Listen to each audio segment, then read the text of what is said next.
I never did. That was the, but the night of Sign-In Stranger, Chuck was sitting right, it was a big room. Chuck was in the middle, and the song starts with a 32 bar piano piece that Paul just, killed it. When they got to the downbeat, a bar into the downbeat, Bernard said, "Hold it, hold it. Griff, I think you're slowing down," when we got to the downbeat. Oh my God.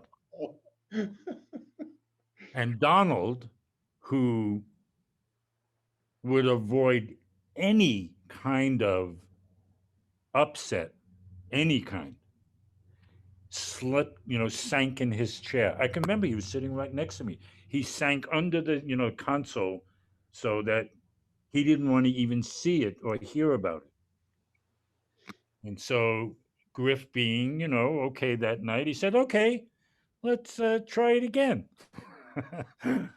Did it again and got to the downbeat, and you know what happened. And so Griff said, "Okay, Mr. Metronome, you count it off. I'll be right there."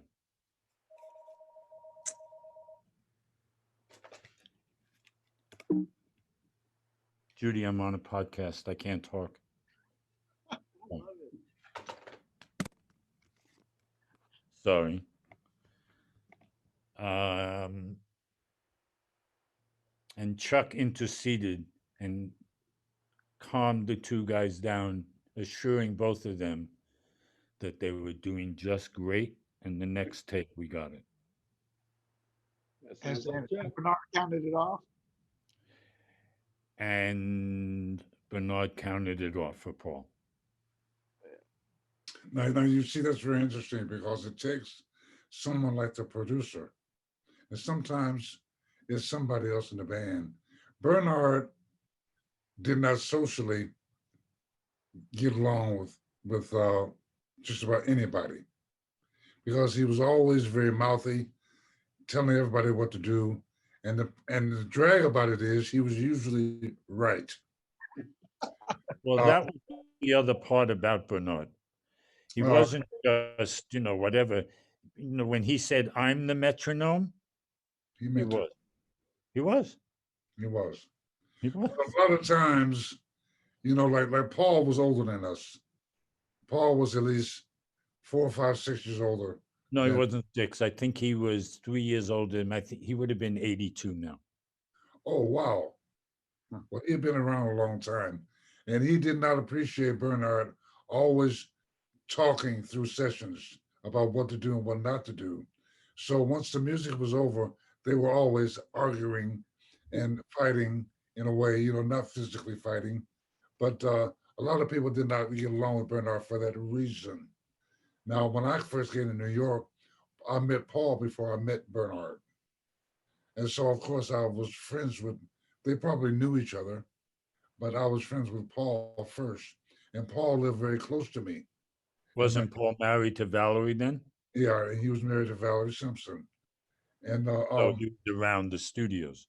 yeah, so like that kind of thing. Bernard, I often found myself, now Bernard and I have had a lot of things between us during sessions because I don't like for a drummer to say anything to me that ain't got nothing to do with him, especially if he's always talking. Um, but that's Bernard's style. We all have to separate the character and the personality from the art. And he's today a very good friend of mine. I love him dearly. I love him dearly. And we'll never forget it and we'll always say that. I You know, saw him recently. I loved seeing him. but those kind of things do happen. So someone like you're the leader. If even on all in any other session I've been on with Bernard, I always look for the leader to say something that's going to stop two individuals in the rhythm section having a problem. Whereas I had a problem with Bernard when we did the Back to Asia reunion thing with Steely Dan. Every time I asked Donald or Walter or you a question, he would answer. And so I had to go and talk politely in his ear. and Bernard have gone through that, but we still love each other. Um, it's very, very interesting. One more quick thing. Rod, I've watched Rod make decisions about who, what, when, and how, and where that I would not have made the same decisions. But at the same time, it wasn't up my alley to know about these particular things. Sometimes you want to work with a person that's very, very talented, you're comfortable with him, but it's not going to be a good mix. So it takes somebody else on the outside to tell you that, and you trust them. You know, maybe we should think about this. So I suggest so and so, because that person knows that this is not going to be a good mix. Now, Rod and I have not had that kind of problems, but I've seen him go through it with other people because our friends are the same in Nashville. We all know the same people, and he's a very good leader. Talking about Rod, very, very good leader, and he chooses people for a reason that's beyond just playing. Right. And also, too, another thing that I really like about you, Rod, and I'll say it publicly, is that you're very clear when you say something. There's no doubt about what you just said. Not to say that Gary or anybody else isn't, because Gary is also very clear when he talks. Gary reminds me of my father. You don't say much, but when he does, everybody listens. Yeah. That's in respect of the leader, and I call the leader. So I just want to make those two things about Rod publicly, and also to about Gary. And then you have a friend, now a friend who is enough of a friend to tell you something that you may not agree with, but you take the advice because of the experience of the person talking to you. You know, and if it doesn't work, it doesn't work. But with me and you two guys, it's always worked. Yeah. John, I'm It goes sorry. back to the expression of my guys. Yeah. Say it again. You know, it goes back to the expression of having my Yeah. guys in the room Yeah.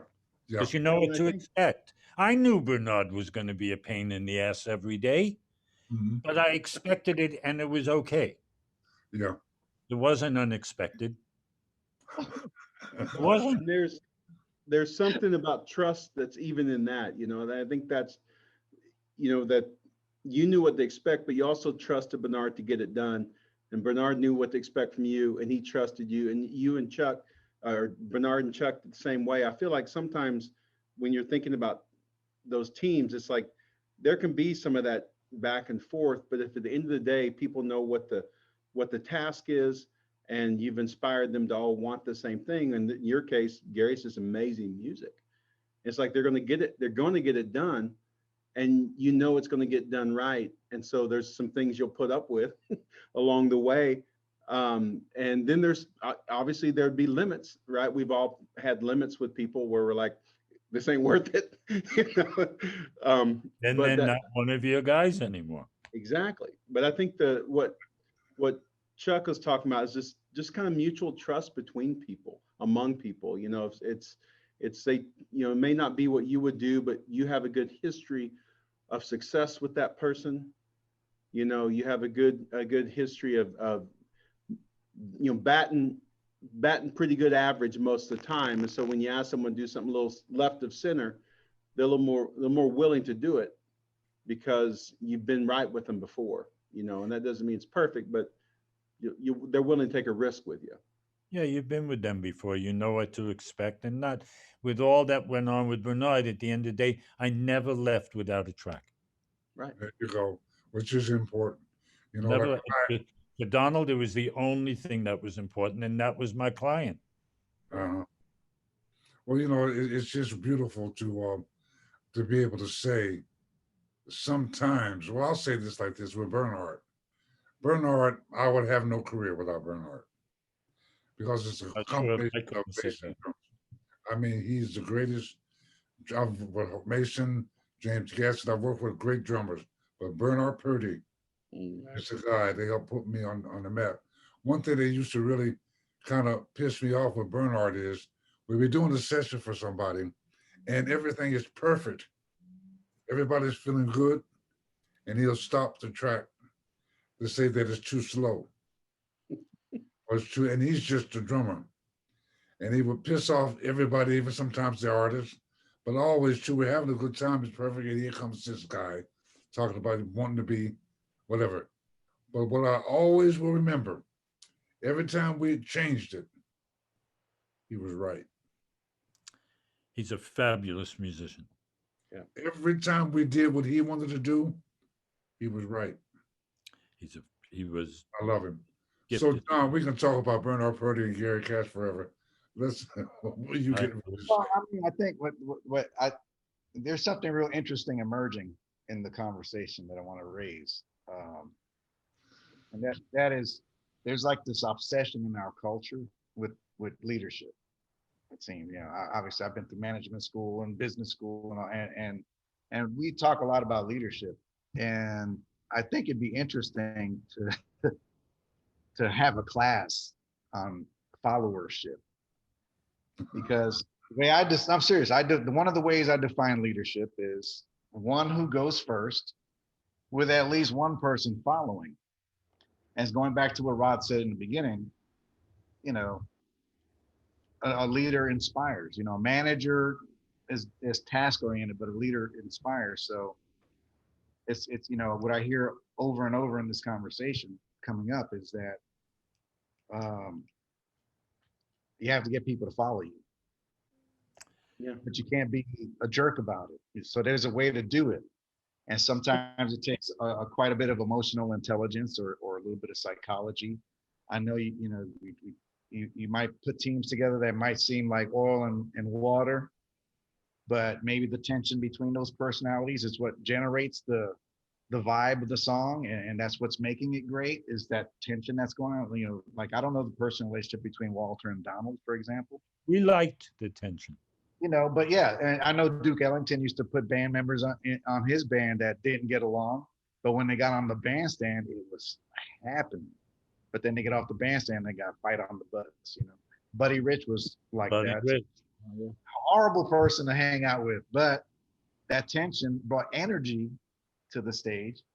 So it's just interesting to see, how sometimes it may not make sense to people on the outside, but I think a good leader is aware of what they're doing when they're building their teams, and they understand the dynamics of the different personalities, and they have to be able to in some way manage those personalities without being overbearing, and play a little bit of psychology just to get the track, or to in the language of business, I suppose, to produce, to be Get it productive. done.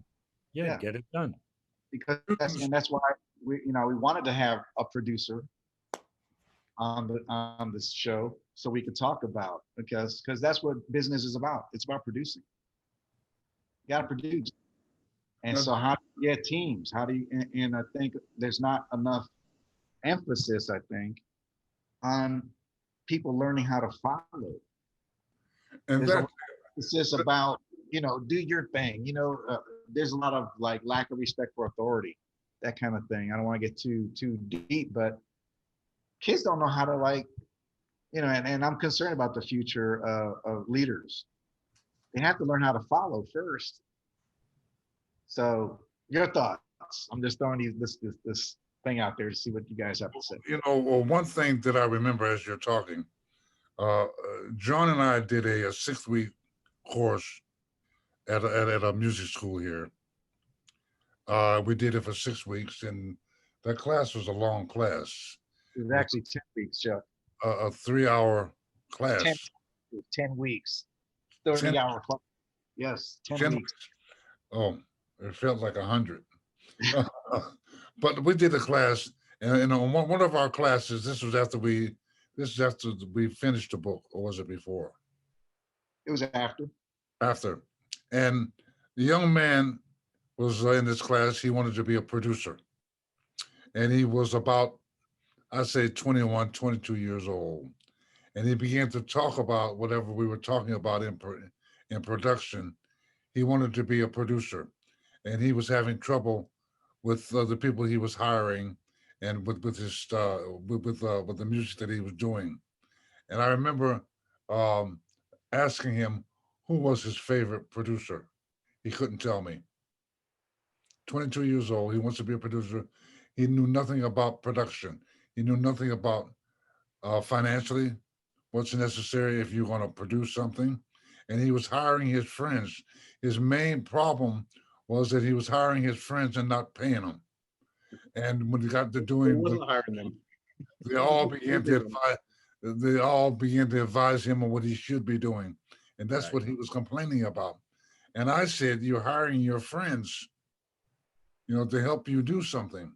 Whereas in my world, you hire your friends, and if you're not paying them, there's a respect there from their experience on what you need and what you want.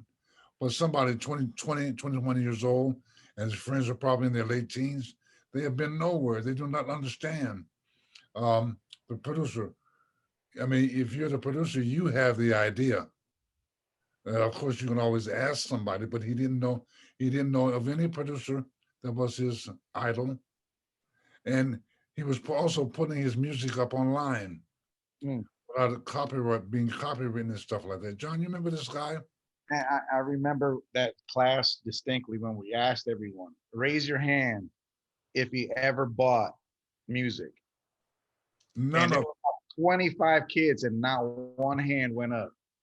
So they're like, well, we download music. Yeah, we get it from YouTube. We get it on. I'm like, so let me get this straight. You want to be in the music business, but you don't pay for music. So what do you expect is going to happen when you start putting music out? You expect anybody to buy your music?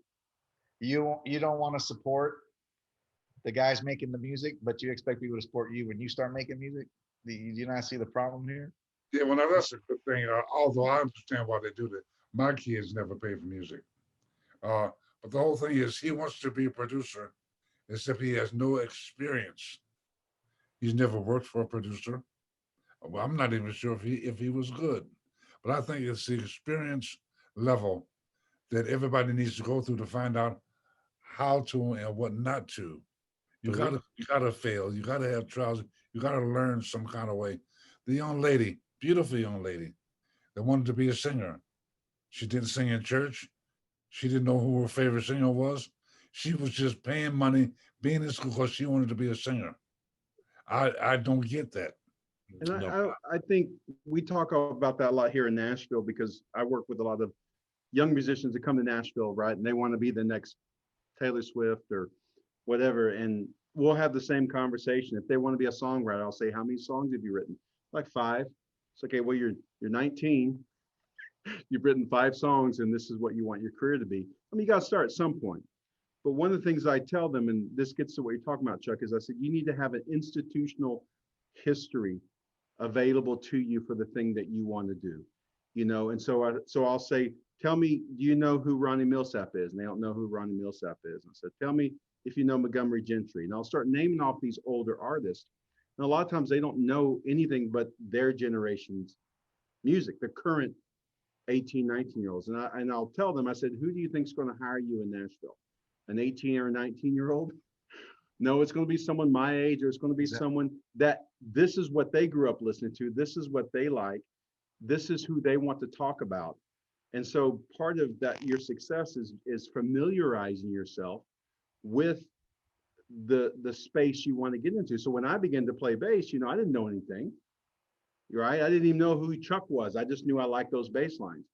But way before the internet, I began reading liner notes, reading producers. I remember buying albums because of who produced it, not knowing anything about the band. Yeah. Just because I'm like, okay, that's Gary Katz. Okay, that's Charlie Peacock, right? These are the people I dig. And I think part of what we can do to help a younger generation is just, that the research or the institutional memory that needs to be a part of their memory that will help them understand more about what they're wanting to do, but also who did it before them. And I think I don't know if the internet should make that easy because you can just Google it. But back in the day, we would have to work really hard to find out things about albums, right? I mean, think before Marvin Gaye, I mean, they didn't even list the bass player, And so you had to really work at finding out who was on albums and what was going on. So I think if there's a way to tap into that. I think there are people who can be 21 and be a producer, and it means something very different than what Gary's talking about now. It's a lot of engineering and a lot of working with Pro Tools or Logic or Ableton, but they still should know about the history of production and the history of what it was like when you had to bounce tracks. I think every producer ought to have to, who's a young producer studying production, should have to do something really well on a 4-track, a Fostech 4-track, just to And have to make tape. those, yeah, just to have to make those choices. Like, I'm either going to erase that guitar part and let him try again, or I'm going to keep this one and call it good because I only have one track, And to me, that's I wrote an article a while back called "Winners and Losers in Digital Recording," and you'll know these people, Gary. I interviewed Richard Dodd, Mark Bright, who's produced Carrie Underwood, and we talked about Tommy Sims, Chuck. We talked about what was won and what was lost, and all of them were people who were analog producers who became digital producers. And all of them said, I would never trade it. To have had to make those kind of psychological choices that people like Gary had to make in the moment and go, that's it, move on. Instead of let's do 100 takes and then I'll go and cut it and splice it. It saves us a lot of time now, maybe. But I think there's something about just, I find a lot of value in the way they're doing it now, but also find a lot of value in the memory of the institution of production, or the institution of bass, or pick your instrument, drums, to not know who Buddy Rich is and be a drummer, things like that. I think is something we can help people with. And the internet makes it easy. I just don't know why they're not accessing it as much, maybe. Right. It's good. Hey, John? Gary, just out of curiosity, what would you say was your greatest failure? My greatest what? Failure? Yeah. Making a record with Diana Ross. Oh, snap. I just wasn't good. It wasn't something I did well. I felt badly about it. She should have been with my ex-partner Richard. It would have been better. I wasn't and am not as good having an artist and finding songs for them and creating the style of music. I'm good with artists who have what they have, know what they like. I can help them embellish, or I can contribute to that. With Diana, I had to go to every publisher, find this song or that song. Uh, it just wasn't a style or something I was very good at, ever. Gary, was that session at A&R 44? No, I did it I did most of it at Soundworks below Studio 54, the old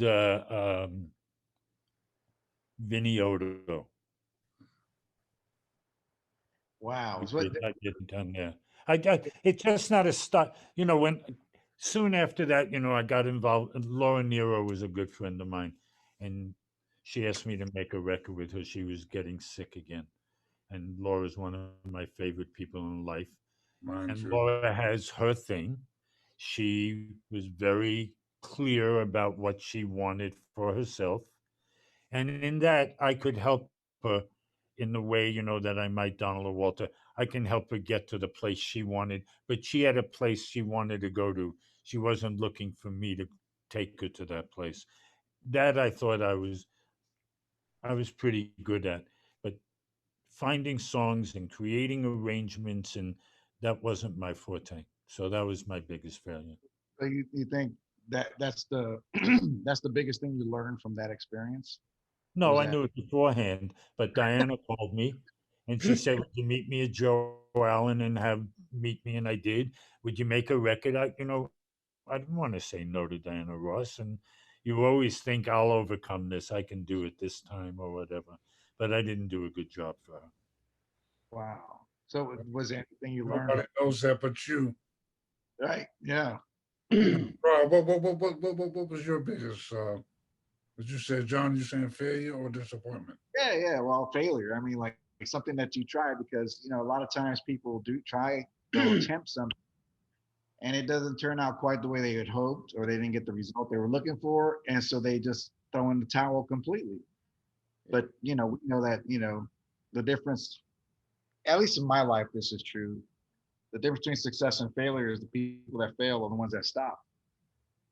It's the same road.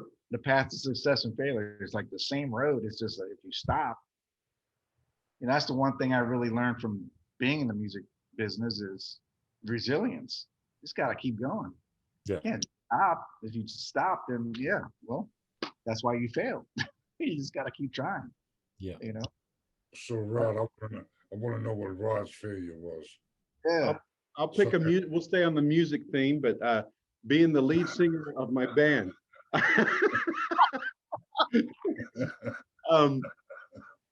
I like my first band I was in. There were two of us singing lead, and I was like, this is I'm bass player. I'm going to be the lead singer, and I did that for a number of years, and it wasn't horrible, but I remember when we went in and we saved up our money and we paid to go into an amateur studio that had a reel-to-reel 8-track set up, and we recorded our EP. I was 20 maybe at that time, a rock and roll EP, 4 songs. I don't even know if we called it an EP then, but it was just all we could only afford 4 songs because it was an hour a song, I think. And but anyway, I remember getting that back, and all the other guys in the band were just like, man, this is awesome. And I listened to it, and then I'd listen to the radio, and listen to my record, listen to the radio, and go, that's not going to work. And it was, for me, it was not to sing. And even after that, I would take voice at the university. But I decided at that point, what the bass was for me was the boundaries were limitless. But on a vocal level, and it was, in the 80s and the 90s, and so that really clear vocal, I was meant for grunge before it happened, but that I could keep going this route, or I could put my energy more into the bass and focus on background vocals. And that was a very conscious decision on my part to think about helping someone with my voice and going with the bass.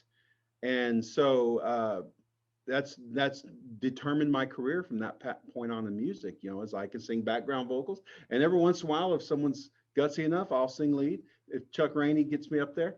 But it was a failure in terms of I couldn't reach what I wanted to hear from my own voice wasn't happening. But it didn't discourage me, it just redirected my energy into what I felt like I could do exactly what I wanted. Well, we're pretty much at the end of our time, but I want to end on a high note. So I'm going to ask you this question. What would you consider your greatest success? Chuck was in the room. We were doing a title track of the album Gaucho, which I just loved. I loved the song. And when Donald and Walter, when we couldn't get a track in a reasonable amount of time, Donald would say, let's forget this song. There must be something wrong with this song. We have the best musicians in the world and we can't get a track. No, I didn't quite like that reasoning as a final statement to that night. So Chuck was there with Jeff Picaro, and I think Griff, and Donald and Walter said, we can't get this. I said, no, hold it. This is not a song I'm going to lose. They said, okay, we're going home. When you get it, let us know. So I stayed until about 6 a.m. with Jeffrey and Chuck, bar by bar, one bar at a time, that Chuck was beyond over the top nice about, because I was really only looking for Jeffrey. But Chuck stayed with Jeffrey all night. It took me 63 edits. and I have the track of Gaucho, and called Donald at 5:30 in the morning and said, "I got it." And they came back and said, "It's good." That was my best work. Wow. That's Well, hard. can I comment on that? You know, there's one thing when you're a musician and you get calls every now and then. Every time Gary Katz, even in New York, and when we live in New York, every time I got a call from Gary Katz, I was being paid and I liked the music. So staying up all night with you and Jeffrey was no problem at all. Number one, I loved him dearly. And I would be around him forever. Him and his old man. You know, and for Gary, if Gary Katz asks you to do something, you do it because it's going to be successful. That's how I Well, look at that. You know, plus I'm making history with the label because I know it's going to be successful. And I want to be as good as I possibly can to help out. So, Gary, you never know. Um, you and Martin and Lenny Warnaker and Russell Titleman. Well, I'm telling you, what more could a musician ask to be working for you guys at such a successful company? I just have to throw that in there. The music was good and we always got paid. That's I Uh, hear you. so now, John, did I'll never, by the way, I'll never listen to Gaucho the same way again. You No, just, every time I hear it, I can see Chuck and Jeffrey. And because I could put the track together, I got Michael and Randy to come in, just the two of them, and play off it. And that was, just the top of the two of it all. wow. Man, and Because Rod, I gotta they ask didn't you like, they before. didn't, they weren't the best of friends, even as brothers. But they stood 2 inches apart from each other and played for hours, and just, it was a treat. A treat. Man, I I'll never listen to that song again the same way. Rod, before we go, man, we want everybody wants to know the secret sauce. So I'm going to ask you if all right off the top of your head. I know I'm putting you on the spot, but can you name like 3 to 5 leadership principles or keys that you've discovered in your research and your teaching or in your life, Sure. whatever, that you could share with people I'll watching? say, and this is maybe in musical terms, but I don't mean that, but always play with people better than you. You know, always hang with people. The guy I do those savage races, the Tough Mudders, and where you have those obstacles you race. And I don't know why. I know Chuck's always like, "Why you do that, Rod?" I don't know. But the guy I train with, when we go to the pull-up section of our train routine, I have this elastic band that comes down, hooks around my leg, so it takes off about 75 pounds, so I can do the pull-ups. He puts on a 50-pound weight vest, and that's the guy I train with. So Oh my he's God. so much. So I just hang out with people better than yourselves. Make sure that you do what you're leading other people to do if you can. Right? If you're going to lead someone down the path, you should have walked it first if you can. You know. And the other is never. Just to think of 3, I would say never fail to earn the trust and re-earn the trust of the people that you lead through success, through the failures. Be transparent with them as much as you can. I had someone this week, kind of argue with me about whether or not people should be authentic as leaders, and I think they were being. I think there was some disagreement maybe of what that meant. Like that doesn't mean you say everything, reveal every problem, right? But to be truthful and honest with people, to be straight up with them, what Chuck was talking about, be clear as you can, and be worthy of people following you if you're leading, but also recognize when you need to follow another leader. It's just like as a bass player, I get to sit behind great artists. It's not about me.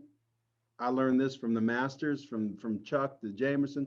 It's like it's about the song, and that song's about the artist whose name's on the marquee. And so, I do my thing, and I sit there and have the best seat in the house, and I'm just absolutely pleased with that because that's my role in that moment, and I don't need any other role. And I always tell bass players, if you don't like doing that, then you're probably not a bass player. You're just playing the bass. Because to me, the bass player is a support instrument. So there are times in my life where I need to follow as a leader because someone is worthy of that and they have a task in front of me. Just a few off the top of the head, not probably coherent. I think this is why it's good for musicians to have some experience in an orchestra.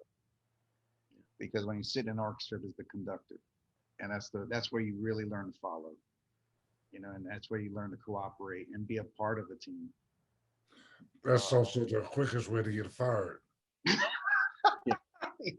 Either that or ride on the bus with Buddy Rich. Well, I think we learned a lot, man. We learned about leadership, some of the characteristics of good leaders. So we learned about empathy, communication, transparency, team building, getting good people and inspiring them.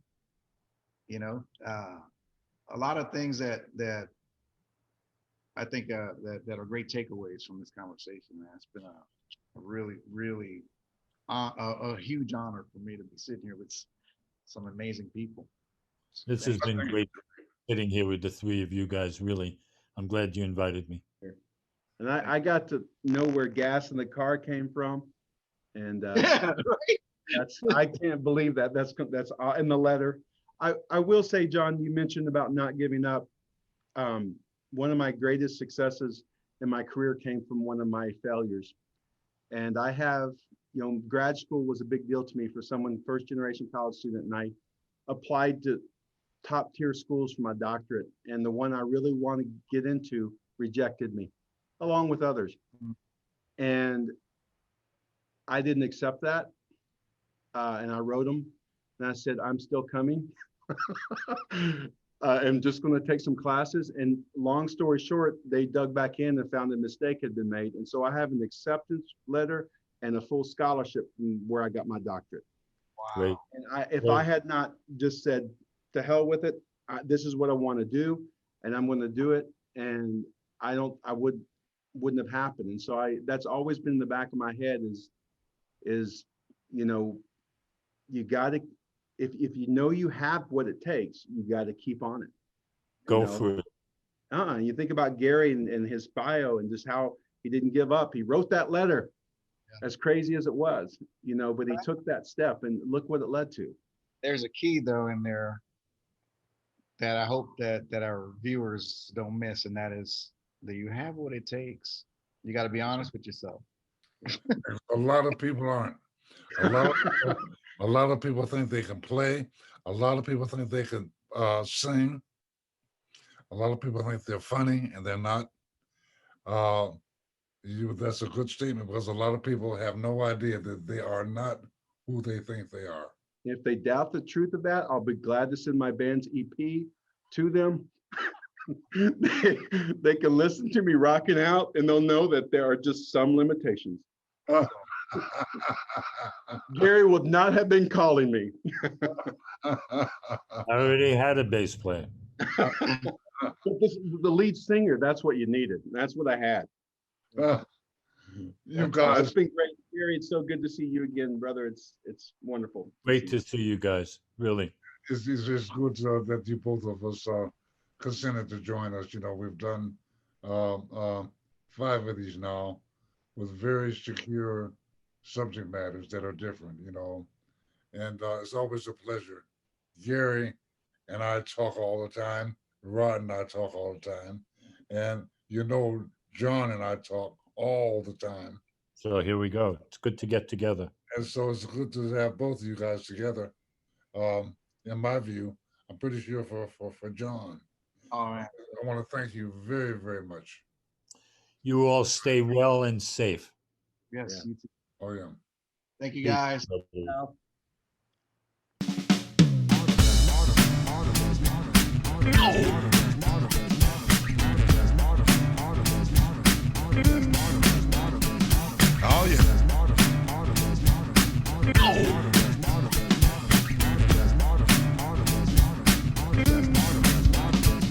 Oh, you hanging out right? Oh, Are you hanging